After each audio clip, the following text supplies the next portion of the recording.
Hello dear student, today we are going to learn about estimation of blood urea, and today we are going to learn this estimation by enzymatic method, that is the Berthelot method.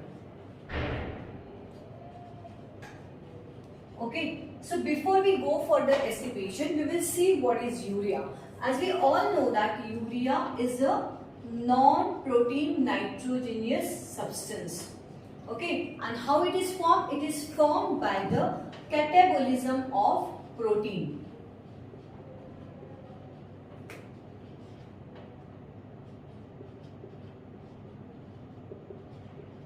Okay, so whatever protein we eat in our diet, it undergo enzymatic hydrolysis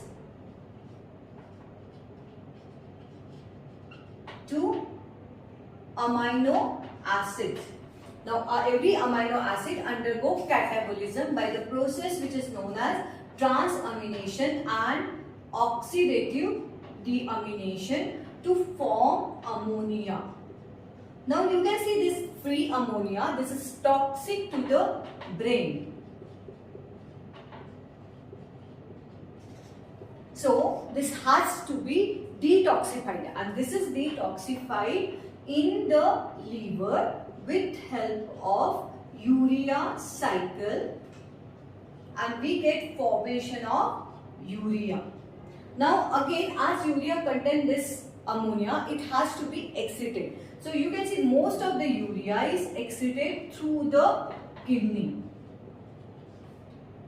Okay, so now in kidney this urea undergo filtration and then it is excreted through the kidney. So this is how urea is formed in our body. Now you can see as the most of the urea is excreted through the kidney, so this urea forms non 40 to 50% of NPN substance through the blood, and even 80 to 90% of NPN which is excreted in the urine. It is because it is the urea.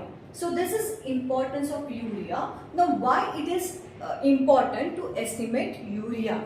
Now we have seen that this urea is excreted through the kidney and it is filtered through the glomeruli and then excreted through the kidney. So if there is any disorder or any dysfunction in the kidney, mostly in the form of decrease in the glomerular filtration rate, so that will lead to increase in the level of blood urea. So what is the importance of estimation of blood urea? It is one of the important tests to estimate renal function.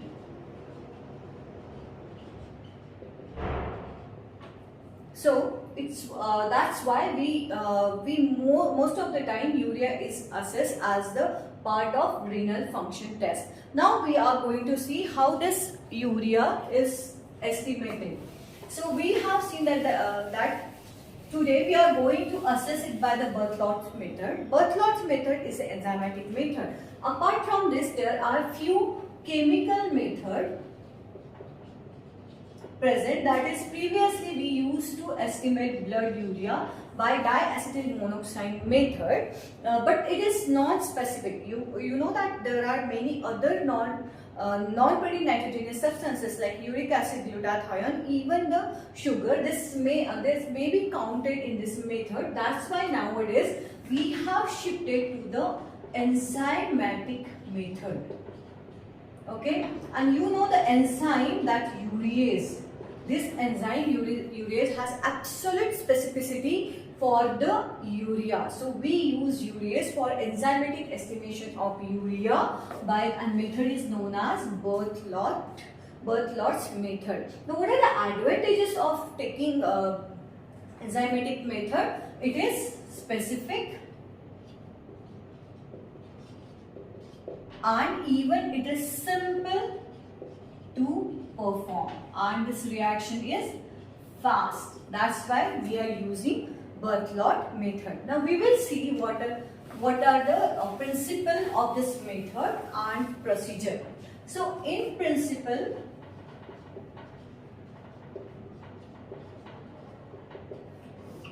Okay. So we know this enzymatic method, and which enzyme we are going to use? We are going to use urease, as urease has an absolute specificity of for urea. That's why urease will act only on the urea from the blood. Now the sample which is used for the estimation of urea, it can be a serum, it can be a blood. It doesn't, the values doesn't changes with the use of sample. Okay, but mostly we are going to use the plasma here. So what is the principle? We know that urease. Okay, so urease split urea in the sample, that is the plasma. So urease splits urea into ammonia and carbon dioxide. Okay, I repeat, urease from the reagent. So urease splits urea into ammonia and carbon dioxide. Now this ammonia reacts with hypochlorite in presence of phenolic chromogen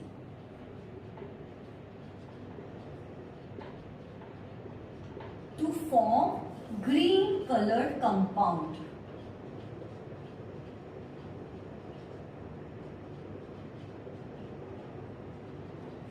Okay, now this green colored compound is also chemically, it is the dicarboxylic indophenol. Okay, so we can see we have converted non-colored product urea into colored one, that is the green colored compound. So this is the method, by name of method is the Berthelot method.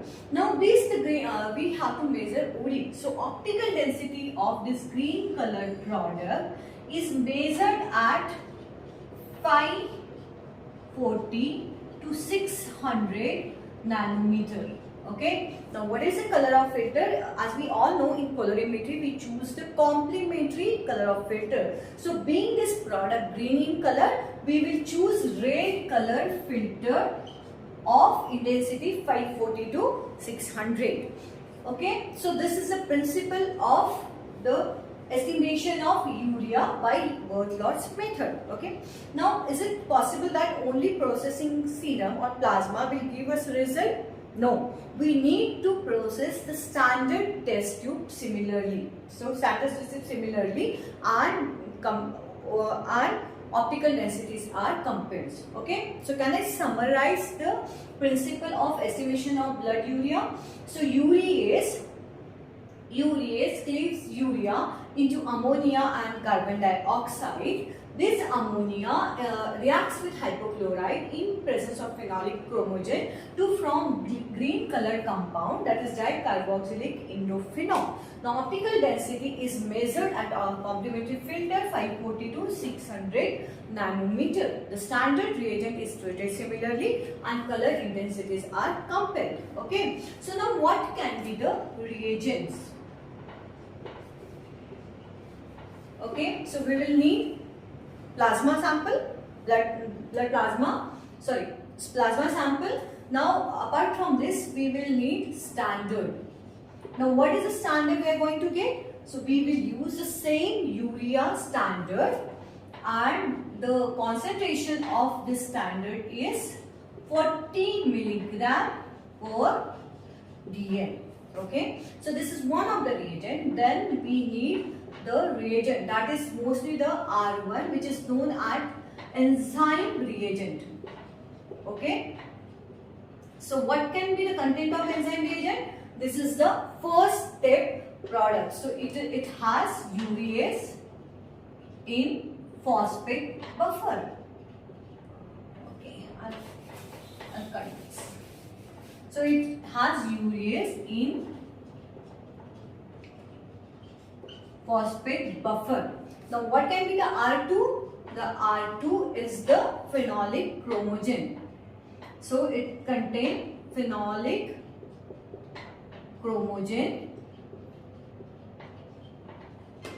plus hypochlorite.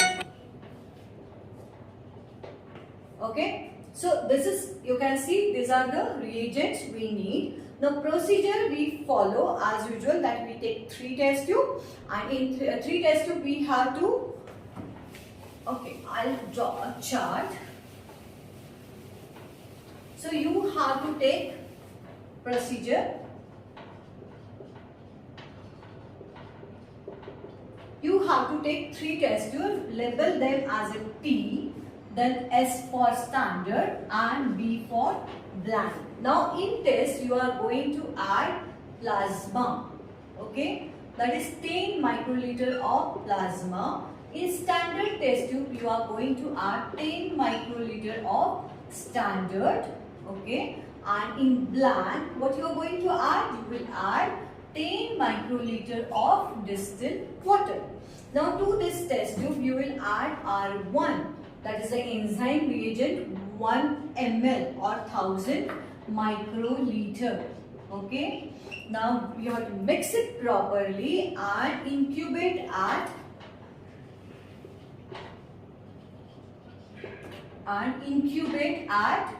37 degree Celsius for 5 minutes.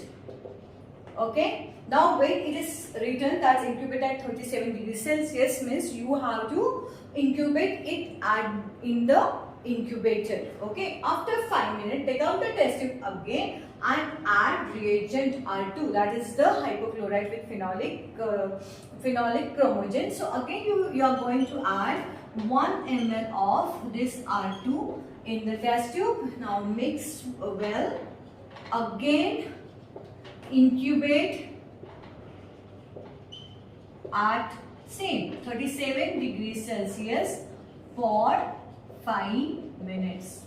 Okay. Once you get did this, you will get the green colored compound in all tests. So dear student, here we are going to see the procedure of estimation of blood urea, and we are doing it by Berthold's method.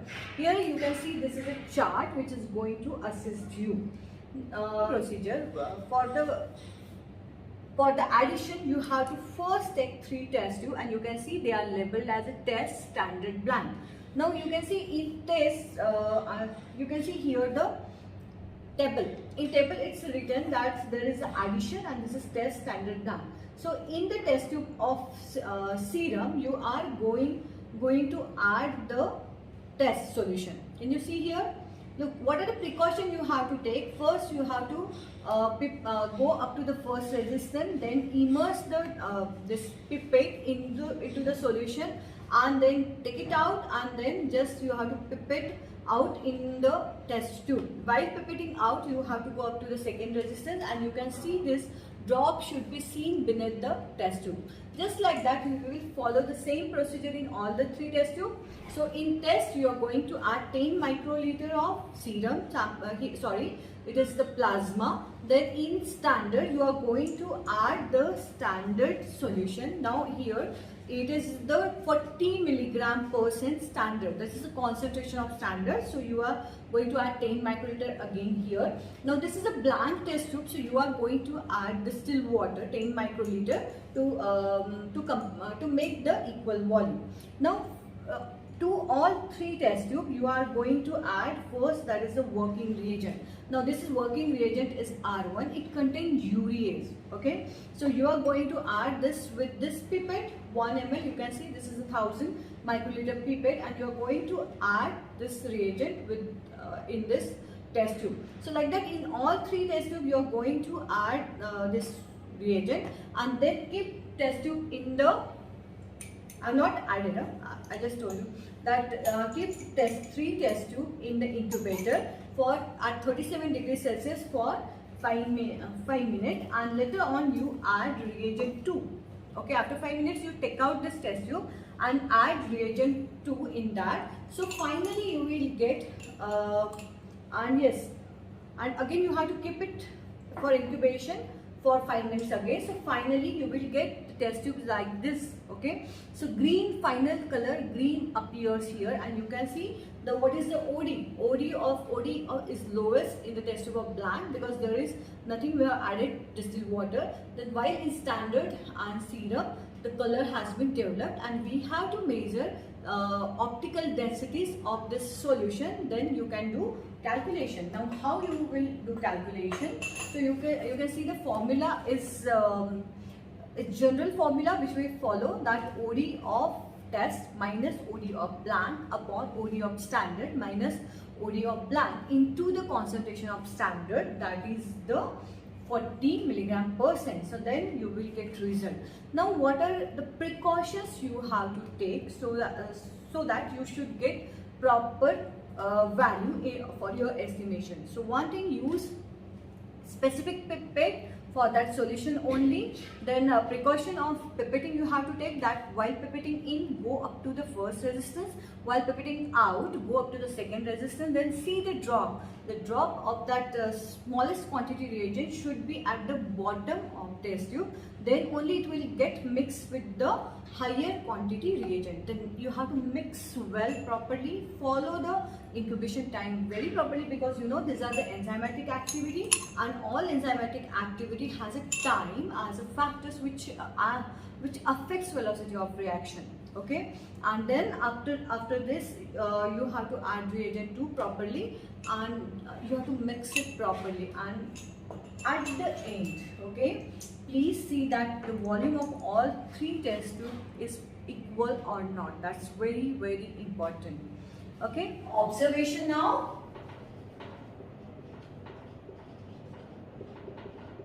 You will get OD of test, then OD of standard, and OD of blank. So how you are going to calculate? So formula for calculation is the concentration of urea in milligram per dl is equal to OD of test, OD of test minus OD of blank. We are eliminating color of reagent through the test as well as standard. So this OD of standard minus OD of blank. Now you have to multiply it by the concentration of standard. So what is the concentration of standard here? It is 40 milligram per dl or 40 milligram%. So this is the formula, and you will get a result. Okay. Now what are the normal level? Now once you calculate properly, you can see the normal range. Normal range of urea is 50 to 40 milligram per dl. Okay, so this is the normal range. Now you can see the males have slightly higher levels of urea in normal condition also. And as we all know, even the urea is formed due to the catabolism of protein. So the increased dietary content of protein may have the elevated level of the urea, but this dietary factor does not increase level as high as in the pathological condition. So as we know that this urea is the main indicator for the renal function. So any defect in the kidney or any defect which will affect glomerular filtration will cause rise in the urea level. Now whenever this urea levels are high, we call it as a uremia. Okay, remember friend, there is no word like hyperuremia. We call it as a simple uremia. So what is uremia? Increase in the blood urea level. Okay, now we know that urea is toxic to the brain. So most of the symptoms which will arise when the levels of urea is increased in the blood, it is in the form of CNS toxicity. Okay, so what are the symptoms of the patient? He can have blurring of vision,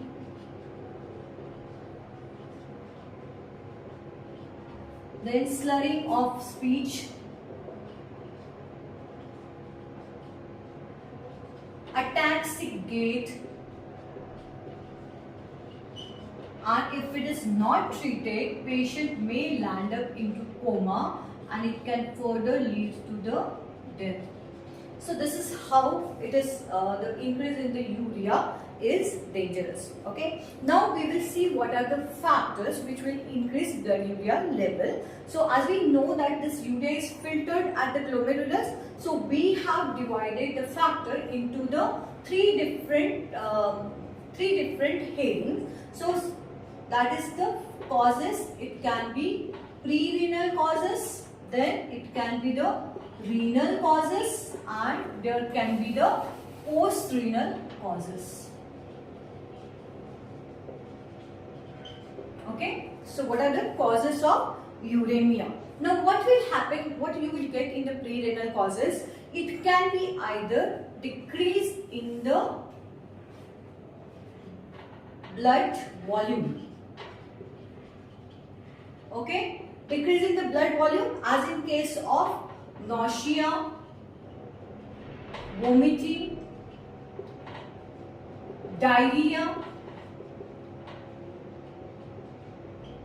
You can see in all these conditions there is more blood loss, more loss of fluid, even excessive burn. So there is more loss of fluid, so there is decrease in the effective, decrease in the blood pressure. Okay, so as this causes decrease in the blood pressure, there is reduced effective filtration pressure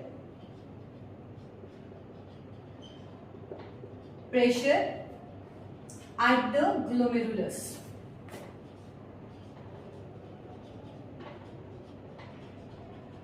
Okay, that's why there is decrease in GFR and increase in the blood urea.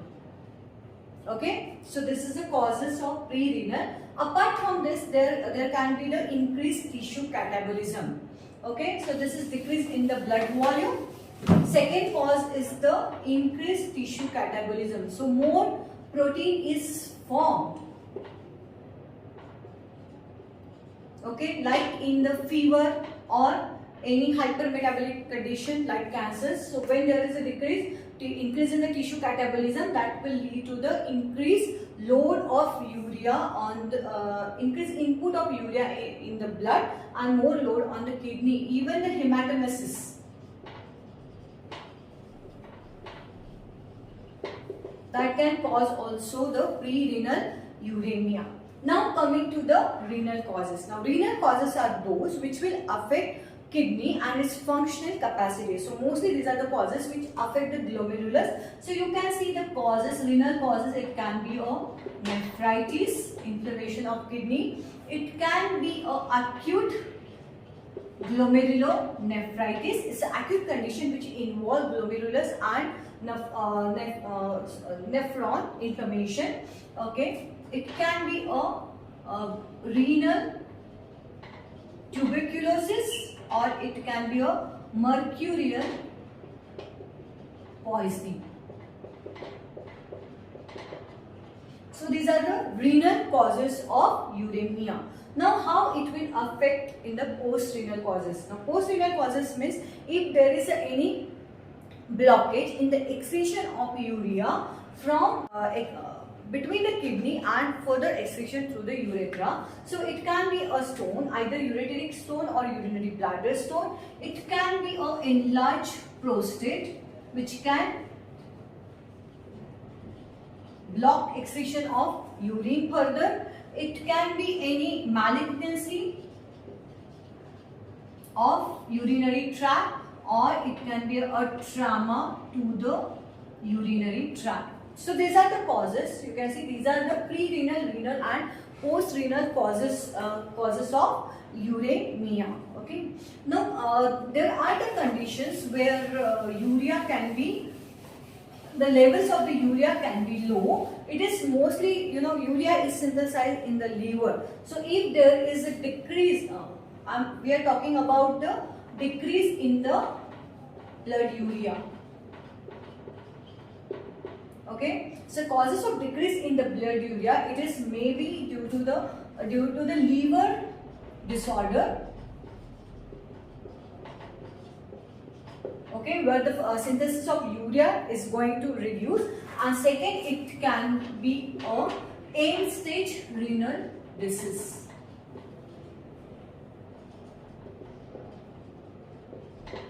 Okay, apart from that, if there is the malnutrition,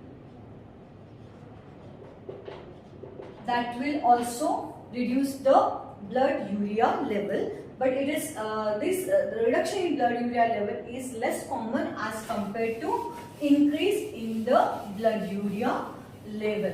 Now we will see one of the parameter which is known as the blood urea nitrogen. Okay, now blood urea nitrogen is a parameter where we estimate nitrogen content of blood, and as you know that there are two molecules of nitrogen. So generally the nitrogen in the one molecule of urea, the correlation of burn and urea is slight. So if you want to calculate burn, so it is urea in milligram per dl upon 2.14.